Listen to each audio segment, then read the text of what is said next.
ये होना तो था, कब होगा और कैसे होगा बस उसका मैं इंतजार कर रहा था। मैं बात कर रहा हूं लोगों के ट्विटर छोड़कर दूसरे प्लेटफॉर्म पर जाने की। अब इसे आप ह्यूमन नेचर कह लें, लेकिन हमने देखा है जब भी कोई सोशल मीडिया प्लेटफॉर्म किसी भी समस्या में फंसता है, कोई कंट्रोवर्सी होती है, तो लोग दूसरे ऑप्शंस देखने लग जाते हैं। मे भी एक रेस्क्यू एक्ट की तरह। पिछले साल हमने देखा था जब व्हाट्सएप ने अपनी नई प्राइवेसी पॉलिसी अनाउंस करी थी, तो कई सारे लोगों ने सिग्नल और टेलीग्राम यूज करना शुरू कर दिया था। आज कितने लोग सिग्नल पर एक्टिव हैं वो अपने आप में एक दूसरी स्टोरी है, पर कुछ ऐसा ही इस वक्त हो रहा है ट्विटर के साथ। 27 अक्टूबर को एलॉन मस्क ट्विटर के ओनर बन गए, उन्होंने चार्ज ले लिया और उसके बाद से कई सारे कंट्रोवर्शियल डिसीजंस लिए हैं। पहले कहा कि ट्विटर ब्लू वेरिफिकेशन के लिए, ब्लू टिक के लिए $8 की फी देनी पड़ेगी।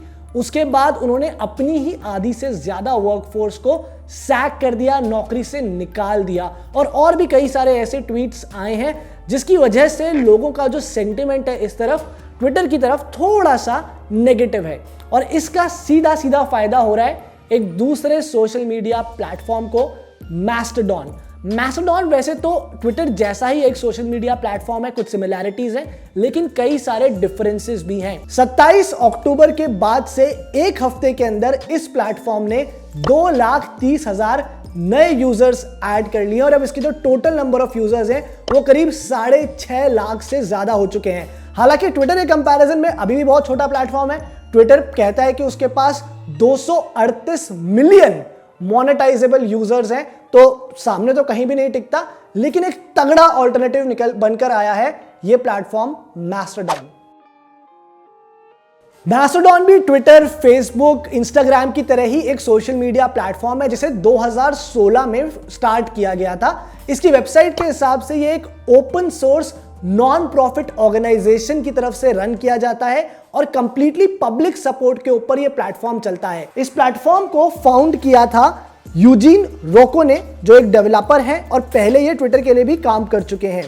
प्लेटफॉर्म की ऑफिशियल वेबसाइट के हिसाब से ये एक डिसेंट्रलाइज्ड ओपन सोर्स प्लेटफॉर्म है और एक तरह से ये यूजीन का विजन है कि उनके हिसाब से ट्विटर कैसा होना चाहिए था।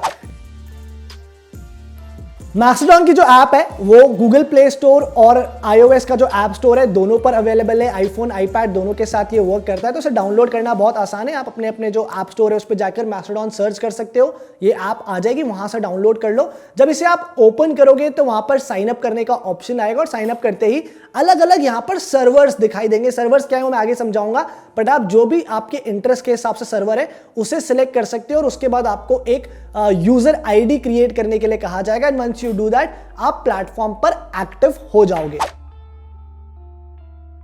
ट्विटर और मैस्टोडॉन में मेजर फर्क यह है कि ट्विटर जो है उसे ओन करता है एक पर्टिकुलर इंसान या जो उसके बोर्ड है, उसका एग्जीक्यूटिव है, ये लोग उसकी जो डे टू डे एक्टिविटीज है वो रन करते हैं। हालांकि इस वक्त तो कोई बोर्ड है ही नहीं, बोर्ड में भी एक ही इंसान है, ये शख्स। लेकिन अपार्ट फ्रॉम दैट जितने भी सोशल मीडिया प्लेटफॉर्म्स हैं उन्हें एग्जीक्यूटिव्स रन करते हैं। मैस्टोडॉन का ये कहना है कि कंप्लीटली जो पावर है वो लोगों के हाथ में, डिसेंट्रलाइज प्लेटफॉर्म है, यानी कोई एक शख्स या फिर एक सेट ऑफ पीपल इसे रन नहीं करते बल्कि इसके यूजर्स इसे रन करते हैं। फंक्शनिंग में कैसे डिफरेंट है ट्विटर से, यहां पर सर्वर्स होते हैं बहुत सारे, इन सर्वर्स को अलग अलग कैटेगरी के अंदर डिवाइड कर दिया है। For example LGBTQ+, tech, games, science, sports, और इन कैटेगरी के अंदर बहुत सारे सर्वर्स हैं जो यूजर्स ने क्रिएट करे हैं और आप इन्हें ज्वाइन कर सकते हो। लेटली हमने देखा है कि पिछले हफ्ते 10 दिन के अंदर इन सर्वर्स का भी जो साइज है वो बढ़ चुका है। अब मान लीजिए मैंने कोई एक सर्वर ज्वाइन कर लिया तो मेरे पास ट्विटर की तरह ही बहुत सारे डिफरेंट कैटेगरीज आ जाते हैं। एक होम पेज है जहां पर जितने भी पोस्ट लेटली हुए हैं, जो पॉपुलर पोस्ट है इस प्लेटफॉर्म के,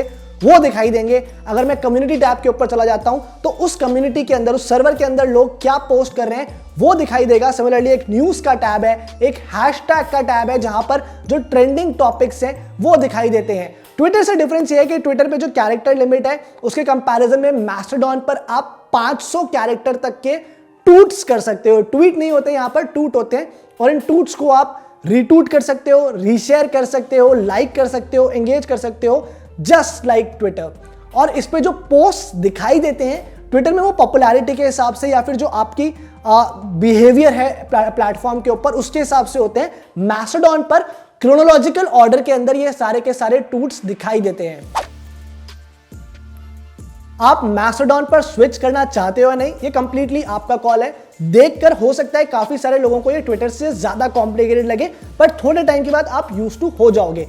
जो चैलेंज मुझे फेस हुआ, एक तो ये है कि इसका जो साइज है वो उतना बड़ा नहीं है, अभी भी जो यूजर्स हैं कंपैरेटिवली वो कम है, प्लस जो सर्वर्स हैं वो भी लिमिटेड है। तो हो सकता है आपको अपने एरिया ऑफ इंटरेस्ट के सर्वर्स ना मिले इस प्लेटफॉर्म के ऊपर। जिन लोगों को आप जानते हो पहचानते हो वो शायद आपको मैस्टोडॉन पर अभी भी ना मिले। ये बात जरूर ध्यान रखना कि अगर आपको ट्विटर नहीं भी यूज करना तो भी जो ट्विटर के को-फाउंडर थे जैक डॉर्सी, वो भी अपने एक सोशल मीडिया प्लेटफॉर्म पर काम कर रहे हैं, ब्लू स्काई, जो कि एक डिसेंट्रलाइज्ड प्लेटफॉर्म होने वाला है। तो बहुत जल्दी एक और ऑल्टरनेटिव मिल जाएगा। अगर इसके बाद भी आपको मैस्टोडॉन को लेकर कोई डाउट हो तो आप मुझसे पूछ सकते हो। आई एम श्योर ये नाम आपको न्यूज में बहुत दिनों तक सुनाई देने वाला है। कुछ मुझसे अगर पॉइंट रह गया जो आप चाहते हो मैं एड्रेस करूं, वो कमेंट करके जरूर बता देना। Thank you for watching.